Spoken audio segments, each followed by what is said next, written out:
కర్నూలు జిల్లా శ్రీ లక్ష్మీనరసింహ ఉరుకుంద ఈరన్న స్వామి దర్శనం కోసం వివిధ రాష్ట్రాల నుంచి ఆటోల్లో, బస్సుల్లో, కార్లలో, ద్విచక్ర వాహనాల్లో భక్తులు తరలివచ్చారు.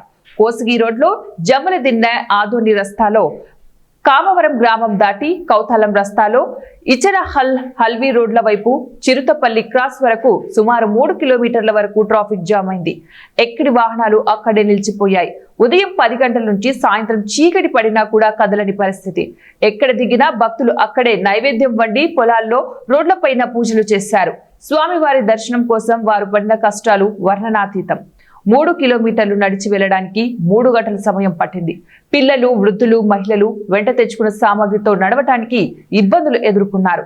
ద్విచక్ర వాహనదారులు దారి దొరకక పంట పొలాల్లో వంకలు, వాగులు దాటి పిల్లా పాపలతో పడిన కష్టాలు అన్ని ఇన్ని కావు. ఇరుక్కుపోయిన ద్విచక్ర వాహనాలను బయటికి తీయడానికి ఎన్నో ఇబ్బందులు పడాల్సిన పరిస్థితి ఏర్పడింది. సిఐ అశోక్ కుమార్ తన సిబ్బందితో ఎంత ప్రయత్నించినా కూడా ట్రాఫిక్ క్లియర్ చేయలేకపోయారు.